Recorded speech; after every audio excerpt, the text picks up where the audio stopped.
Hey guys, welcome back to World of Warships. Today we're taking a look at the Jacksonville, and I might have been wrong about this ship. This might be even better than I thought. I had the single best recording session I've ever had playing a ship for a video. I played 4 games, and these are my first 4 games with the Jacksonville on my main account. No longer is this ship in auction early access. Any of you who have the Worcester and a bunch of credits can get this ship. I averaged 266,000 damage in this ship while recording for this video. Absolutely insane. Obviously, stats really don't average out to a clear picture until like 100 games or even more probably.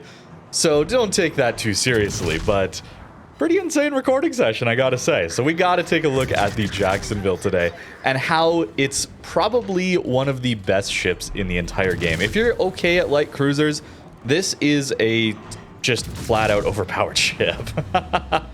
We took a look at the Libertad this update, of course, as well. That ship's pretty powerful too. Some might even say overpowered, overtuned, and I would be inclined to agree compared to a lot of its competition. Jacksonville is the light cruiser version of that battleship, where it is just so immensely powerful that what do you do against it? What do you do against this level of firepower? We have this F key, this funny button here that allows us to full pen battleships and including sections of armor that we normally wouldn't with IFHE.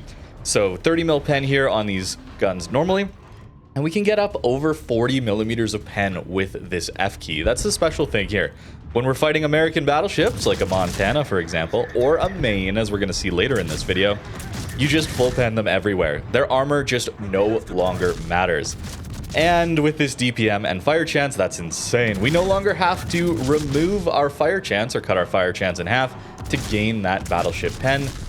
That's what IFHE's downside was. Nope, we don't have to worry about that here at all. This ship also has slightly improved shell velocity, or perhaps better to say, it doesn't lose as much speed over range. The flight characteristics are better than a Worcester, so it's a little easier to hit things at range. We have immense range as well. There's no need to take range mod, and both Jacksonvilles I ran into while recording had range mod. This guy in this game had range mod, and one later on we're going to see has range mod. So just a little PSA, guys, don't run range mod. I don't think you need the range. It's more than enough for this ship, and the damage output you get with reload mod is immense. And honestly, hitting things at 18 kilometers, even with these shells being a little bit improved over Worcester, I would suggest is a little bit too difficult. You'd be better off repositioning and getting better shots on people from a closer range. More damage will come from that, I think. Even though I think the firepower on this ship is overpowered, it's not to say the ship doesn't have weak points. This ship is a little bit squishy at times. The armor here is not amazing, only 25 millimeters of armor on our upper belt. So you're going to get overmatched by every battleship at this tier. Your deck armor is only 30, so overmatched by most battleships at this tier. And you're not a particularly small ship. Your firing angles aren't the best either to shoot all of your guns. You do have to show a fair amount of broadside, so there are weaknesses, but those who know how to play light cruisers well, yeah, it's pretty insane. You definitely want this ship. You also get really nice repair characteristics, so this heal is going to heal a little bit more for you, as well as heal back 50% citadels and 50% pen damage. So it's not like this ship, if you don't get one shot, you're probably going to stay alive for quite a long time. You get a nice number of heals, so I didn't really find the survivability to be too big of an issue here. In this game, I'm particularly running a Lighthouse build, so you're going to see pretty much the max potential DPM and damage output of this ship. Heavy HE, buffing that HE alpha damage, taking things like top grade gunner, and then of course running things like rudder mod instead of concealment. Also, since we have our special commander here, if we get ourselves a Confederate, that's a nice reload buff as well. Yeah, it's pretty insane once you stack all these buffs, I gotta say. So now we get to go kind of melt the rest of the enemy team here. We're not going to push into the enemy spawn. As always, pushing enemy spawn is a great way to lose matches. We're going to go back and hopefully deal with the enemy team that's pushing towards the B cap here. That's a much better idea. We're unfortunately spotted here. Jacksonville, even though it does have this amazing firepower and, in my opinion, pretty decent survivability, you don't necessarily want to be open watering battleships at 12 kilometers. I would have loved to sit behind that island and just farm this Monty, but we were being spotted, and I think that's in the north. I think there's a destroyer up there, so we'll have to be a little bit cautious of that. We have our hydro active, and maybe that's a good time to talk about the utility that this ship brings. And even though I've done incredibly well with this Lighthouse build, I think maybe the best aspects of Jacksonville include the ability to radar caps, DDs, contest zones of the map, and essentially win flanks almost on its own. And it's a little bit difficult to do that with the Lighthouse build, since your radar range is only 9 kilometers. And with the Lighthouse build, you got like, what, 14 kilometers detection? That's not particularly good, is it? So the damage output, while immense here with Lighthouse, it's still amazing without Lighthouse build, I gotta say. So personally, I probably won't be running Lighthouse build going forward. It's a fun thing to try out, and certainly can be enjoyable if your goal is to farm down these poor battleships that, I mean, really don't stand much of a chance. Look at the alpha damage we're getting on this Montana, combined with the fire chance. We have 14 fires! 14 fires, and we don't have a witherer yet. Absolutely insane. Most of this damage is just from the alpha damage. So imagine we get a little bit better fire RNG on the ships we're getting, or maybe they don't have a damage control available, so those fires tick for a little bit longer. Yeah, the farming potential here is crazy. 9-kilometer radar, though, managed to sneak in and grab that Holland. A little bit surprised by that, but hey, we will gladly take it. And I don't think I said hello there. So hello, Mr. Holland. That is indeed the real PQ. Montana here pushing in yet again. And I'm going to miss just a ton of salvos here. I'm not really particularly sure why. Maybe just still learning the arcs on this ship, but just bad aim, skill issue, I suppose. That's another reason I think maybe range mod, not such a good idea. If you're insane at aiming, maybe, but I still think the DPM is what you want, man. Look at this reload we're getting. Of course, we're stacking quite a few buffs. Adrenaline Rush is almost half used since we're on half HP. And then that amazing Confederate buff that we get from Halsey. I love to see it, man. And this F key here does charge up rather quickly, since it is based on shell hits. We have so many shells fired that it's not going to take too long to farm it up. We still get decent damage into this Montana, but once we click that F key, it's just going to skyrocket, allowing us to full pen that 32 mil bow and stern, as well as his deck and upper belt armor. American battleships really just melt under this thing, and it's a great example of that pendulum swinging back and forth between insanely tanky battleship that can push, and then the DPM to deal with it comes later, or vice versa. And Maine was released, insanely tanky battleship that can push, and now we have Jacksonville, which just full pens it everywhere with his F key. Not everything works like that, but, you know, it's a live service game that's pretty old at this point, so power creep is bound to happen, I suppose. Finally dealing with this Jacksonville here, and you definitely shred yourself. There's really not much you want to do about a Jacksonville v Jacksonville fight. If you have more HP, you got the drop on the guy, your spotting is a little bit better on your side, you're just gonna absolutely tear the other guy up. It's crazy what this ship is gonna do to people. The Thrasher finally gets spotted, and our team does take him out. So 280k in this one. Not too bad, and perhaps we made some credits. We looked at Jacksonville a little bit earlier and saw that in operations, it's pretty hard to earn credits.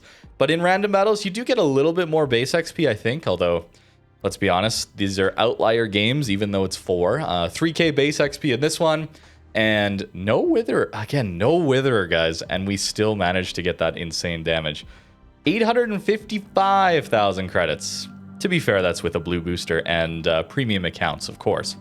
Moving on to our next game. I'm not going to show you all 4. This video would probably be too long with that. If you're interested, I probably will upload the few games on the live channel, the live streaming channel. So if you're interested, I'm trying to upload some of the games I don't make into these more main channel YouTube videos up there. This game, though, we're running the standard build, or not a Lighthouse build, and the damage is still going to be insane. We still get amazing fires, and with this F key, we easily pen things like a main. Here, though, we are pretty much the only one on this flank. Our Monty's kind of left. Petro main focused on us. And it's surprisingly tanky, man. Even though the armor says and the size says that we should be taking much more damage, it's surprising how tanky this thing is. And in this match, we're going to get a ton of potential damage. It's going to be kind of insane. Since I'm not running something like IFHE, right, our fire chance is really, really good. But if you ran IFHE and then combine that with this F key, I believe you get 50 millimeters of pen. So you actually get through some of those German and Russian battleships that way. Kind of insane, although I wouldn't recommend that as well. Just the fire chance here is awesome. I really, really like the fire chance, and with this F key doing a little bit more than 32 millimeters of armor, so without IFHE, the F key is still going to give us 40, 42 mil pen, something like that. Well, guess what? We actually full pen Petro with this F key, so if there's a Petro chilling on an island and farming you down, well, you just full pen him everywhere and just absolutely melt him. There's a lot to like here, man. I gotta say, Jacksonville is impressively strong. I've had a lot of people ask me, would I get Annapolis or Jacksonville first? And really that comes down to, do you enjoy Worcester or Des Moines more? That's the one I would get. They're both excellent extensions of their tier 10 and provide immense firepower. They're both very, very powerful super ships. For me personally, I gotta say I miss the AP on Annapolis just a little bit. This HE farming here is hilarious. Look at that. 3 fires. We're full penning him with our F key and we're getting that level of fires. Like, this poor guy. I would feel bad, except he's playing a Petro. So maybe I don't feel too bad. It's pretty cathartic farming down a Petro this quickly. But I do miss the AP on Annapolis, man. That burst fire AP is hilarious. And that ship gets that 32 mil pen base on its HE as well. It's not like Annapolis is a slouch when it comes to damage and farming battleships.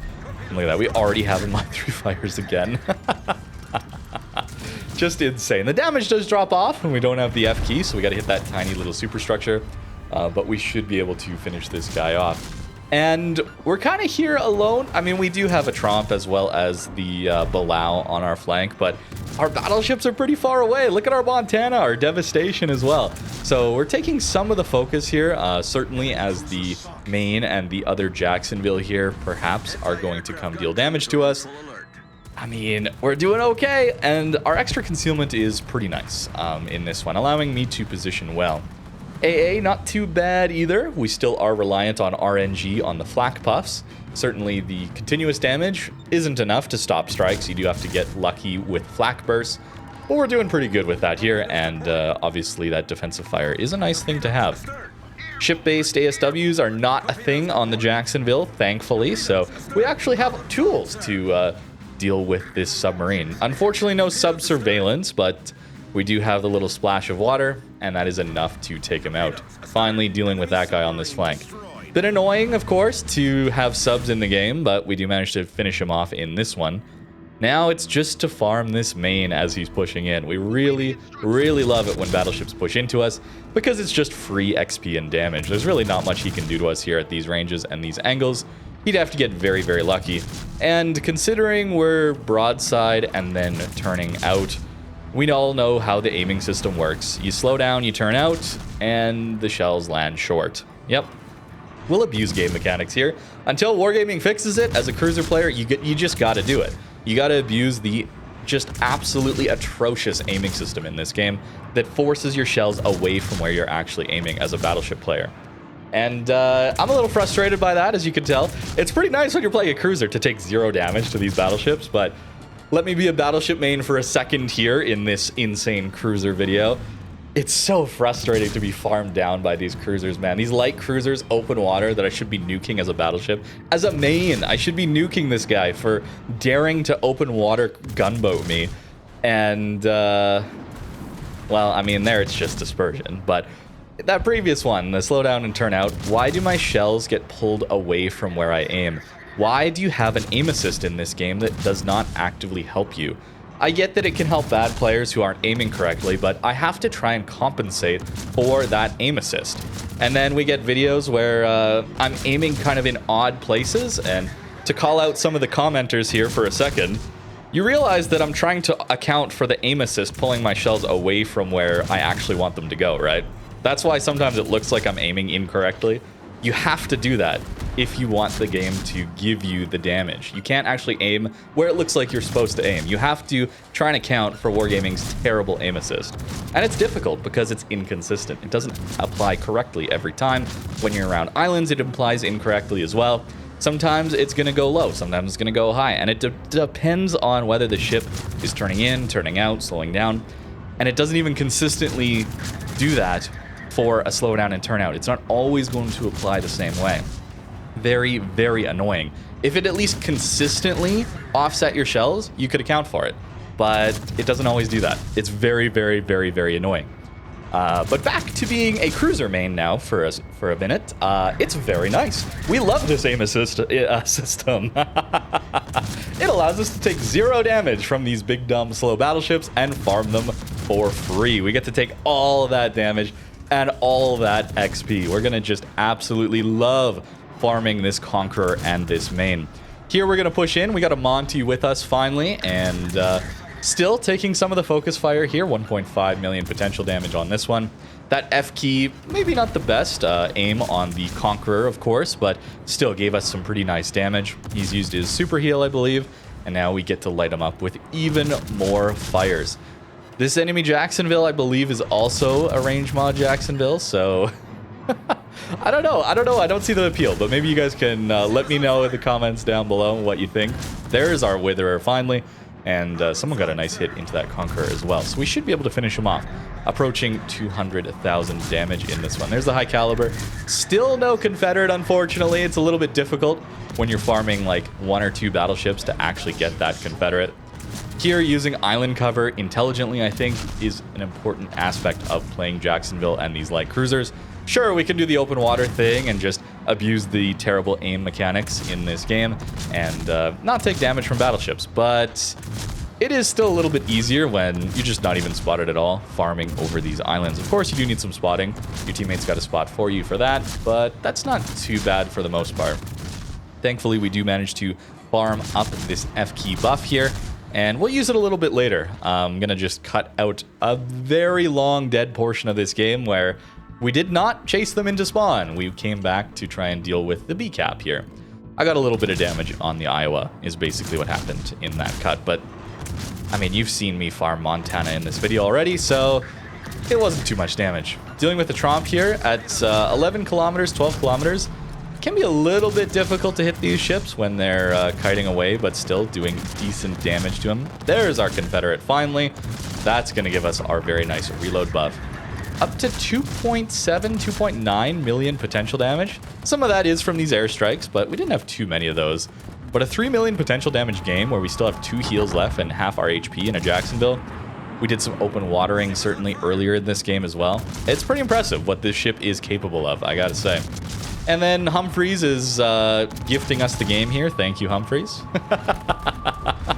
It was a pretty close game, but I don't know what he was thinking. Maybe he didn't realize I was turning back this way. I'm not sure, but that is going to do it for this match. We get 4 kills here and very, very excellent potential damage on this one. Still some very nice plane kills too. You do protect your teammates from planes, certainly. I think you will die to a carrier if they really want to kill you still, especially if you're not running a full AA build, but you do okay. You're good enough with AA to not be the primary target. 3.6k base XP? What? What is that? That's crazy. And this is without Lighthouse as well, so pretty awesome match here. This was my best one, I think, by base XP. A little bit lower on the damage, I guess, but we'll take that. And over 1 million over 1 million credits earned on a super ship game? What? Blue boosters, premium account, obviously, but that's kind of incredible that over 1 million is possible on a super ship. Now, the last one I'm going to show you here is, well, this poor main. If you get the spotting, if your teammates are going to spot for you, and you're able to farm over an island, well, yeah. I mean, our teammates are going to do good damage to this guy as well, but what do you do, man? What do you do as a battleship, man? Are you going to push into this? I would caution against ever pushing into a Jacksonville as a battleship, certainly as a main. Perhaps if you've got like 60 mil plating and they're not, or if they're not running IFHE, you got 50 mil plating. But even then, it's just the fires, man. You light so many fires with this ship. And even if you do catch a glimpse of it, it's reasonably maneuverable, and most of the damage it's going to take is just going to be healed back. Unless you catch it flat broadside and you do manage to dev strike it. Here, dealing with a poor Iowa. Massive up tier for this guy. Feels bad for him. And a Petro in the middle of the map. We still also have that main in the south and a Yamato. And I'm going to just turn out into open water here. I'm confident enough at this point in the game to just sit in the open and farm. I mean, it's pretty funny that you're able to do this as a light cruiser, just to kind of sit in front of a Petro, a Soyuz, potential cross maps from main Yamato as well. Even the Z-52 is getting in on the farm or trying to kill me, but it's like, what do you do against? Look at that 6.4k salvo there into the Petro with the F key up, man. It's really nice to farm Petros, all right, I gotta say. But what do you do against this, where it just sits there in open water and it just massively out damages you? It's a little bit much. It's a little bit much, I gotta say. But to be fair, Libertad is a bit much too, and that's a new battleship. Main is a bit much against any ship that doesn't have this special insane fire chance and F key pen, right? So maybe this is fine. Maybe this is just kind of how it goes, where we get new ships that are incredibly powerful, and you should be playing those new ships. Now, not every new ship is going to be overpowered or straight up better than the previous ones, of course. We've got things like the Victoria, where sure, you got that F key burst fire on a battleship for the first time, but it got so nerfed. It's an up-tiered tier 8 that isn't really that good, you know? So it's not every new ship, and I think that's a good thing. But Wargaming's kind of in a tough spot, right? Where they release these new ships, and we all get outraged about being, you know, flat out overpowered, power creep, Jacksonville, Libertad line. And then they release lines that aren't as overpowered, and then people are like, oh, it's boring. Why isn't there any new interesting ships to grind or play in this game, right? There's no middle ground, is there? It's either one or the other. And I don't think there's really the possibility of a middle ground. Certainly any ship that is released to this game will be thought of as overpowered by someone, or just good addition by someone else, or weak by someone, or good addition by someone else. You'll never really get a full consensus by the whole community on what ships are overpowered and which ones are not. I don't think so, at least. And I mean, poor Yamato, right? Shikishima. Yeah, we were talking about this hull, of course. Shikishima.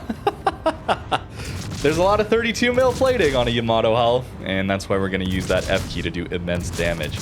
But I do think that it has to be new ships are interesting. You need new, interesting ships for a live service game. I get that. And with the Jacksonville, it's very new. It is very interesting. It's very, very powerful. Libertad, the same thing. So I wonder if they're going to nerf these ships at all. I've seen a lot of people talk about that, and I'm not sure they will necessarily nerf them. Just because if you nerf all your new ships that are strong and interesting, then suddenly we're back to the situation of, oh, everybody just plays the same old ships that are the meta strong ones. Certainly, I mean, I haven't played clan battles in a minute, but it seemed to be like the clan battles meta was pretty stagnant for a while, and they've been banning ships, right? There's been ship bans and that where you can't take certain compositions to try and deal with that. So I don't know. It's a bit of an interesting problem that Wargaming faces, that I suppose any live service game faces. And maybe I don't really know the answer, but I do want to bring that up as just a point to consider while we're talking about these ships that are, oh, it's overpowered, and we get upset about them. I do think that they're interesting. I'm not that mad that Jacksonville is this powerful against battleships. It does mean I'm not going to push into a Jacksonville for sure. That's a bad idea, but I mean, it's just something that has to happen with these games, right? I don't know. I don't know the solution, of course. I'm just a guy on YouTube talking about this game, right? So let me know what you think in the comments down below. Certainly, you should be You should be getting some of these ships, though. There's incentive to get them because they're strong, but also because they unlock some new playstyles. Libertad is like the only ship that can push in random battles, and Jacksonville's potential damage farm is very, very interesting. I imagine if you got it in a 3-man div with people spotting and smoking for you, this is probably the highest damage potential you could get in this ship, or in any ship in the game, at least surface ships, right? I don't know. I don't know what that would look like necessarily, but given how immensely powerful I've found it while just playing solo and playing it on my main account as well, not trying to play on the press accounts where I've got hidden stats and trying to hide the name as much as possible so that I'm anonymous. There's, you know, I don't want to blame it on all the time, but there's an element of see content creator, shoot content creator, right? I think that's just kind of a normal human reaction, right? So if I were to play on a hidden account with a div with DDs smoking and spotting for me, I mean, imagine the damage output. Although we're taking quite a big hit here from this main. Angled like that, taking pretty big damage is what Jacksonville should be taking. Maybe I just got lucky in those earlier games. Maybe these are just a fortunate set of matches that makes Jacksonville look overpowered when it in fact isn't. And I just got the perfect matchmaker and got very lucky on Battleship Dispersion against my ship. That could be an option as well, but regardless, I think Jacksonville is absolutely amazing. I'm not sure how much I'll play it. Certainly, there's a lot of other super ships that I've said and enjoy are a little bit overpowered, and I just don't really play them all that much. I'm not exactly sure why necessarily. Just more drawn to tier 10, I guess. Maybe it's down to sometimes the matchmaker throwing you into these really, really small games as a queue dump. Not a huge fan of that, certainly, in random battles, but I mean, Jacksonville, as far as farming damage, is pretty incredible. And the utility, I really brushed on it, but it's incredible the amount of utility you have here. Hydro, radar, and D-fire, allowing you to deal with most ships in this game, especially with that extra damage. Got ourselves a Witherer, but no Confed in this one, unfortunately, but still amazing, amazing damage, and still earned some credits. And the more I've thought about it, I think I'm going to be running a bit of a hybrid build here. Not necessarily full conceal. I really liked the way this ship felt with the extra rudder mod. 5.1 second rudder is really nice maneuverability. We got nice HP, but this concealment here with this build is a bit of a problem. So with the Lighthouse build here, not taking concealment here. Would not recommend that if you're new to light cruisers, certainly, but if you're good with them, able to dodge and, well, abuse aiming system that is... I've already talked about that. I'm not actually mad, by the way. I just like playing that up a lot because it is so funny to go from either side to hating it as a battleship player and just absolutely loving it as a cruiser player. I think that's...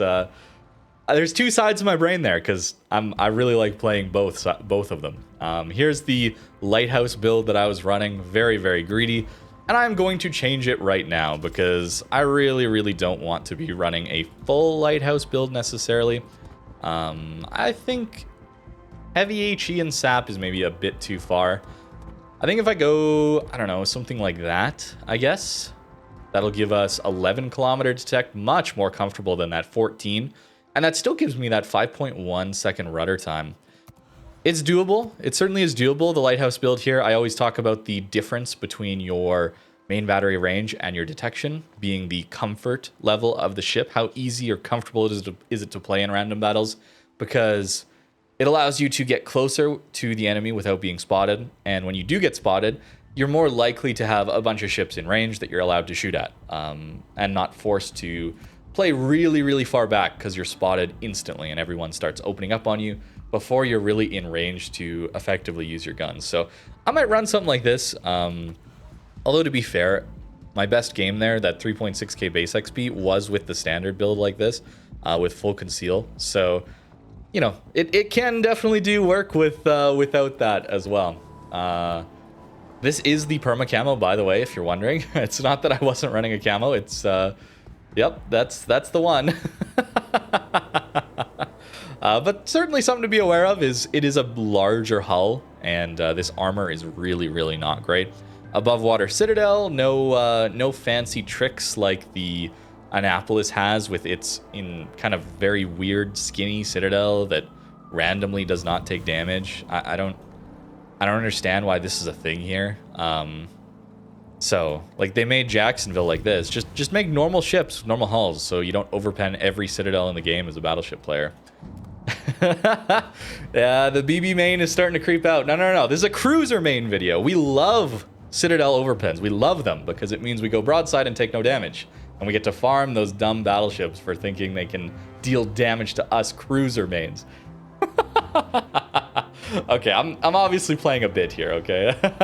Don't take it too seriously. But that's Jacksonville. Absolutely insane. Actually, before we go, let me just say I should maybe just not play this ship again, because this is a pretty nice little stat screen here at the end, isn't it?